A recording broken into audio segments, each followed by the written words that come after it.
곽수종의 뉴스 정면 승부. 곽수종의 뉴스 정면 승부.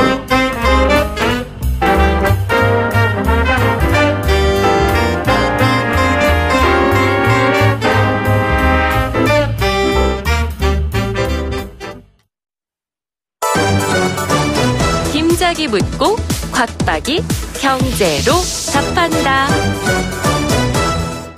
주파수 94.5 YTN 뉴스 FM 곽수진의 뉴스 정면 승부 3부 시작하겠습니다. 김 작가가 3부의 문을 엽니다. 네, 김 작가입니다. 요즘 한국인은 밥심이라는 말이 무색해질 정도로 네. 1인당 쌀 소비량이 절반으로 줄었다고 하는데요. 네. 그래서 쌀 공급량이 초과됐다고 해요. 네. 원래 소비보다 공급이 많으면 이제 가격이 떨어져야 하는 게 정상이잖아요. 그렇죠. 근데 지난 6월 쌀 한 가마에 12만 원대였는데 지금은 15만 원을 넘어섰다고 하더라고요. 네. 왜 쌀은 공급이 많아도 가격이 떨어지지 않고 올라가는 건가요? 야, 수요 공급 법칙에 의하면 말씀하신 대로 공급이 많아지면 가격은 당연히 떨어져야 되거든요.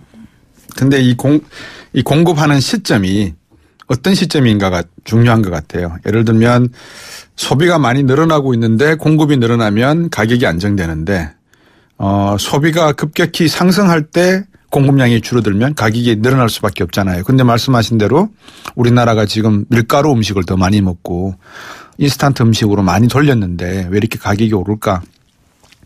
제가 볼 때는 정부가 내놓는 변명은 한 2가지나 3가지 정도 될 수 있을 것 같아요. 하나가 쌀을 재배하는 면적이 줄었다. 그래서 생산량이 늘어난 것처럼 보이지만 전체적인 생산량은 오히려 줄고 있다.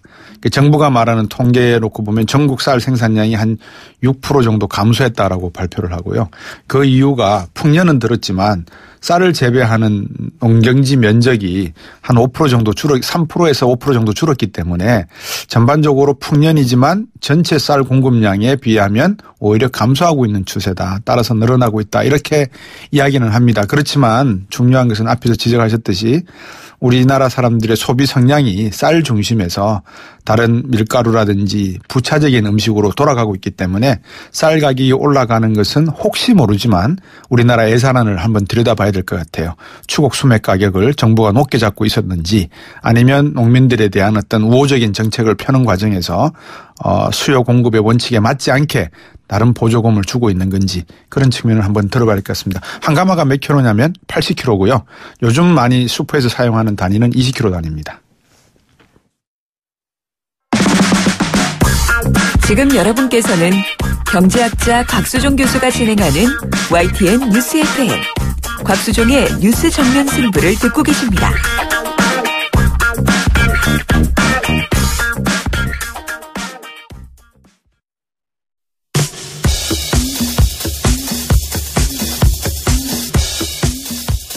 노동일 박상병의 동상이몽.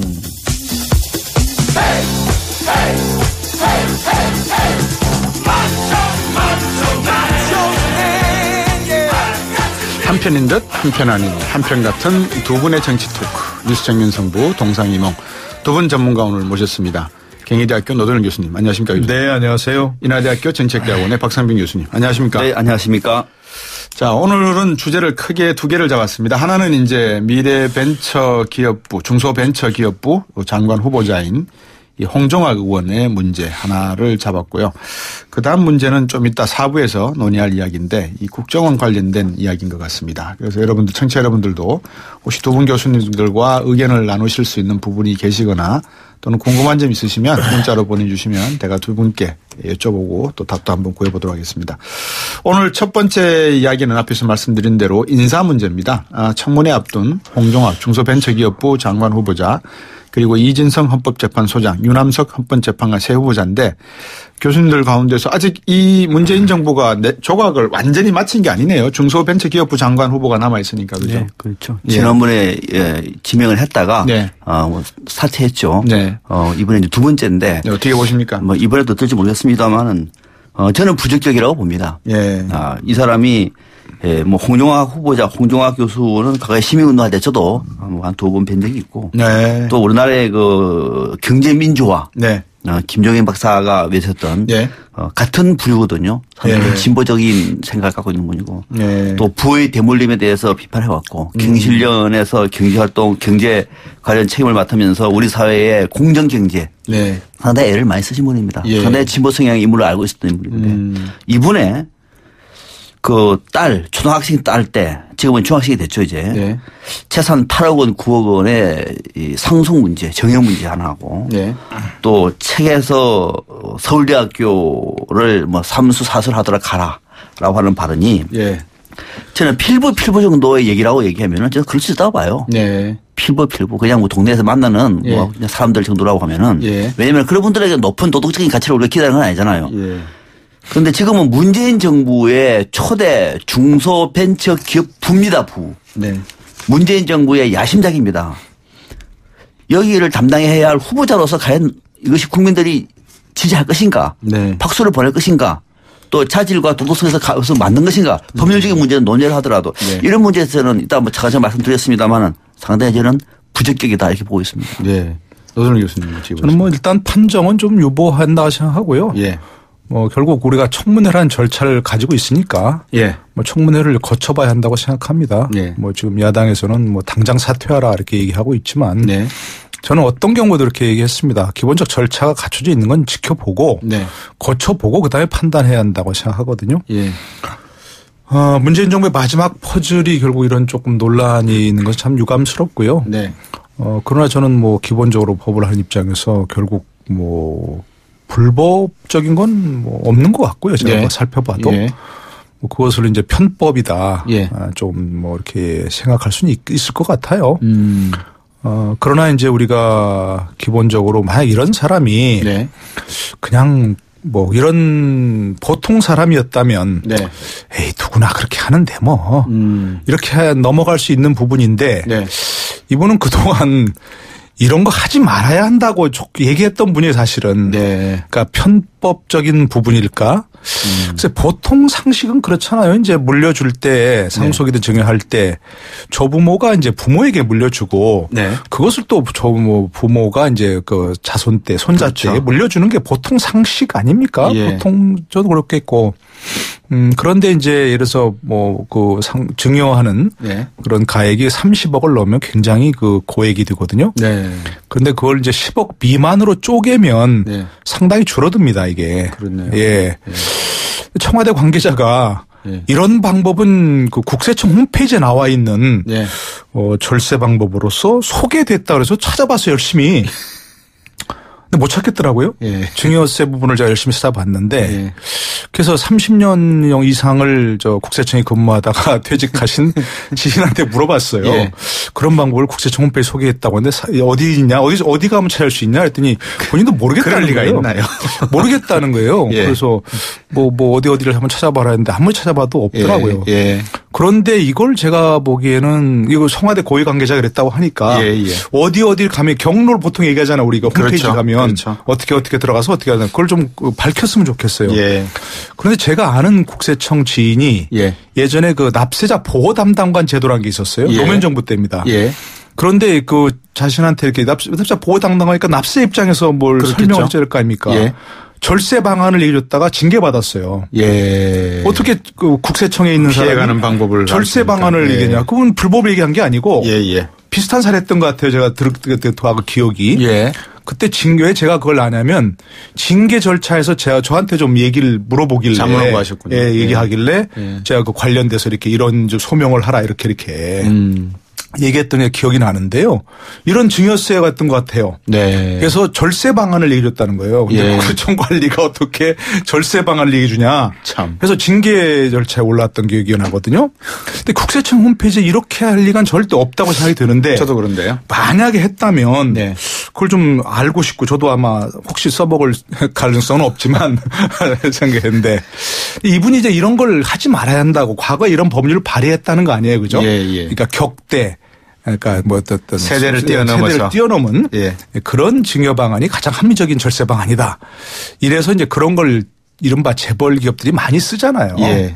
그렇기 때문에 그걸 하지 말자고 아니면 또 막기 위해서 아니면 또 그런 경우에 이제 그 아주 고율의 이제 세금을 네. 내는 방안을 네. 추진했던 거라고 합니다. 그러니까 그 취지는 뭐예요? 그런 걸 하지 말아야 된다는 얘기 아니겠습니까? 그렇죠. 그런 걸 많이 얘기하셨던 분이 예. 그렇게 본인이 했기 사실은 예. 논란이 되는 거죠. 안 그렇죠. 그러면 뭐 다들 하는 거니까. 예. 얘기하는 건데 그래서 좀 청문회에서 네. 본인의 어떤 그 신상 발언이라든지 예. 이런 것들을 좀 지켜본 다음에 예. 그리고 이제 뭐 늘 하는 것처럼 예. 국민들이 어떻게 판단하는지 지켜보고 결정했으면 좋겠습니다. 예. 박성민 교수님, 이 홍정학 후보자 이야기가 나오면서 지금 너무 문재인 정부의 어떤 인사 문제, 도덕적 검증 문제가 상당히 지금 장애 요인이 되고 있지 않습니까? 많은 분들 중에서 이런 말씀을 하세요. 이 정부 들어서 지금 적폐청산 이야기를 하고 있기 때문에 그거를 반대할 국민은 없다. 그렇지만 문재인 정부가 적폐청산을 하기 위해서는 또 이것을 합리화시키고 정의롭게 하기 위해서는 자신의 정부에서는 적폐의 치어자의 첫 점도 찍으면 안 된다라는 이야기를 하시더라고요.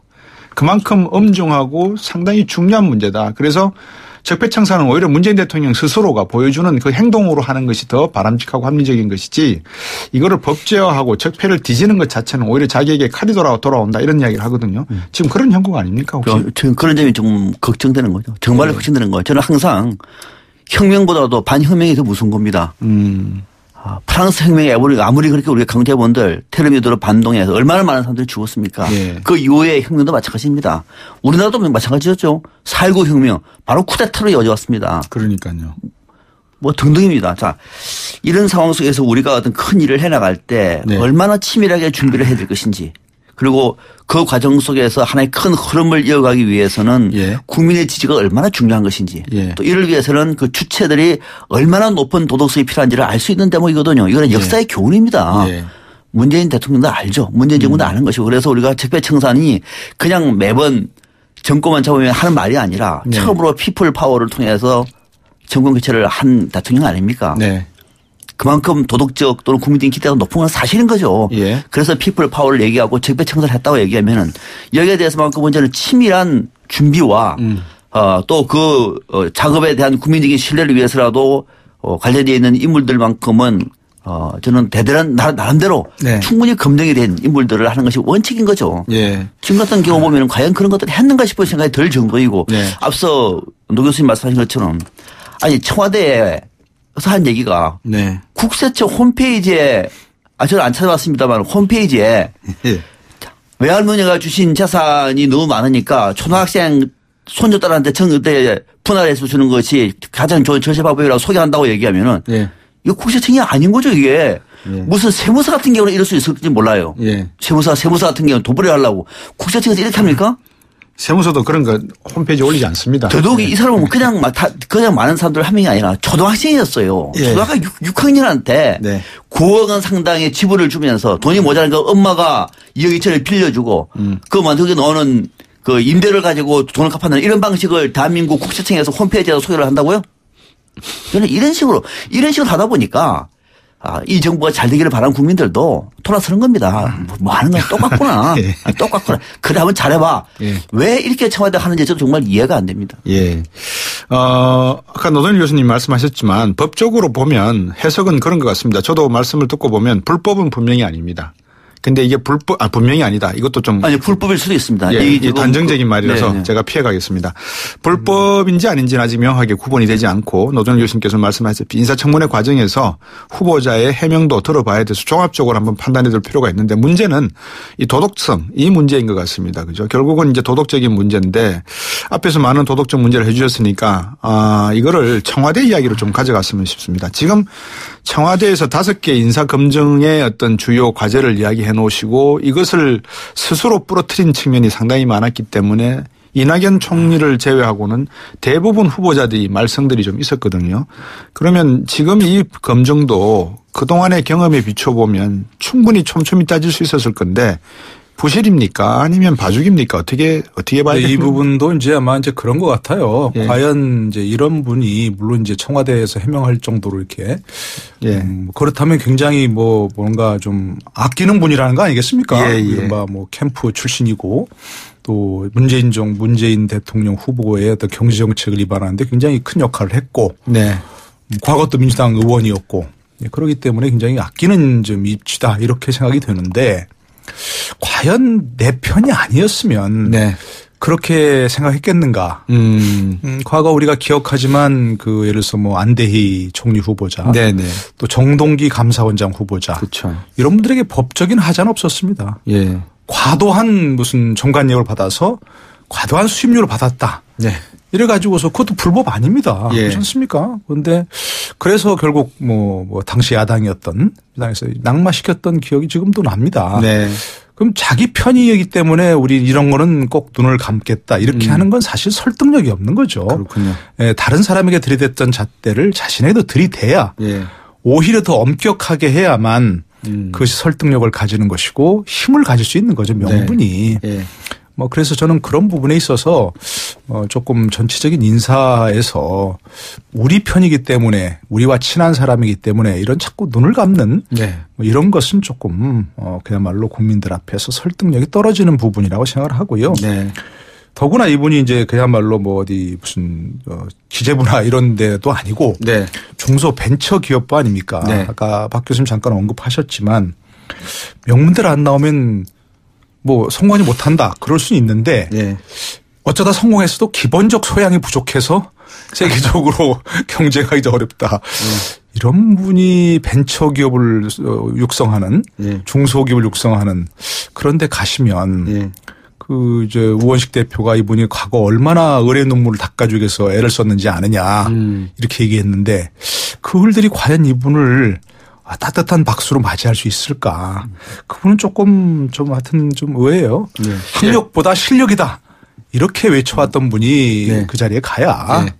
저런 분이나 우리도 정말 보니까 우리 명문대 안 나와도 되겠구나. 이렇게 생각할 수 있지 않을까 싶어서 아쉬운 부분은 있습니다. 네. 저는 그 대목은 정말 동상동몽입니다. 왜냐하면 제가 앞서 중소벤처기업부라고 얘기를 했습니다. 중소기업청을 왜 부로 옮겼을까요? 왜 장관급을 했을까요? 그렇군요. 그만큼 중소기업은 문재인 대통령의 트레이드마크입니다. 네. 김대중 정부 때부터 대기업이 아니라 이제는 중소기업을 총회해서 일자리를 만들어내는 방식. 그래서 장관을 한 것이고 이게 벤처를 넣었습니다. 4차 산업혁명 시대 때 우리가 벤처 사업을 국가가 뒷받침하지 않으면 몰락해버립니다. 네. 과거 같은 방식으로 일자리를 만들 시대가 아니에요. 문재인 대통령은 알고 있는 거죠. 네. 이런 시대적인 소명 때문에 중소벤처기업을 만든 겁니다. 그러면 중소벤처를 한 사람들은 대체로 어떤 사람들이냐. 고졸 출신들 많습니다. 네. 특수화학과 출신들 많고 전문대 출신 많습니다. 네. 그리고 나머지 이런저런 연구소에서 연구를 하는 사람들 많습니다. 네. 이런 분들에게 용기를 줘야 할 사람들이 중소기업, 중소벤처기업의 장관들이에요. 이분은 내려서 무슨 말 할까요? 여러분들 출세 못해요. 서울대 출신 아니잖아요. 출세 어때 한다고 해본들 국제사회에서 뒤떨어져요. 다 쳐보세요. 이렇게 말할 사람이에요. 이런 분을 문재인 대통령이 초대 중소벤처기업부 장관으로 발탁하도록 자체는 저는 이거는 법률의 문제가 아니라요. 예. 국민의 눈높이로. 문재인 대통령이 그랬잖아요. 네. 항상 외쳤던 것이 기회는 평등할 것이요.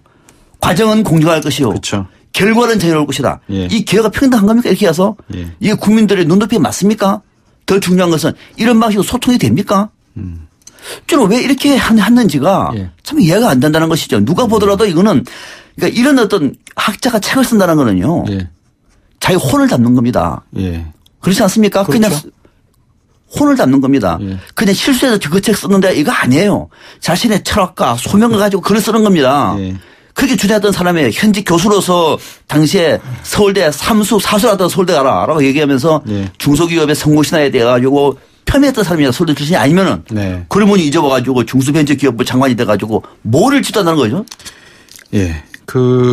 제가 이제, 뭐라 그러나요? 하여튼 의식을 가면 이런 말을 가끔 합니다. 말과 행동으로서 많은 죄를 지었으며 이런 이제 기도의 참회문을 읊조리는 대목이 있는데 저도 살아가면서 말과 행동으로 엄청난 죄를 안 지었겠습니까? 그리고 홍준표 대표 같은 경우에는 대지발정제 이야기도 자신의 책에서 나온 이야기고요.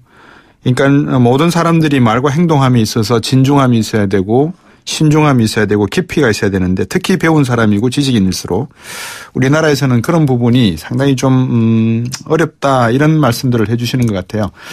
노 교수님, 지금 탄평인사, 통합인사가 문재인 대통령 초기 출범할 때의 하나의 모토였지도 않습니까? 그죠?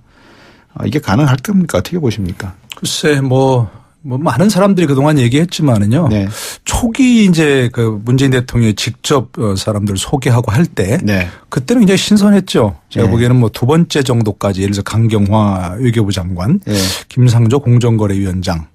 이 정도 소개하고 할 때까지는 굉장히 신선하고 사람들이 굉장히 와, 정말, 박수도 보내고 반대한 사람일지라도 그걸 뚜렷하게 그런데 어려운 그런 부분이 있었는데 그 이후부터는 굉장히 신선함도 떨어지고 지금 말씀하신 대로 그런 본인들이 세운 원칙에 대해서도 이렇게 일관성을 갖지 못했다고 봅니다. 네. 그리고 그때부터 문재인 대통령도 기자들 앞에 나서지 않았고요. 네.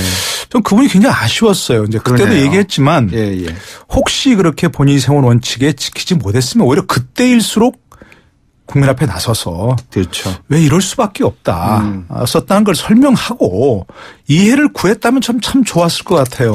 그때도 수석비서관 회의인가 있어서 그자 얘기했거든요. 박근혜 전 대통령도요 수석비서관회에서 늘 얘기했습니다.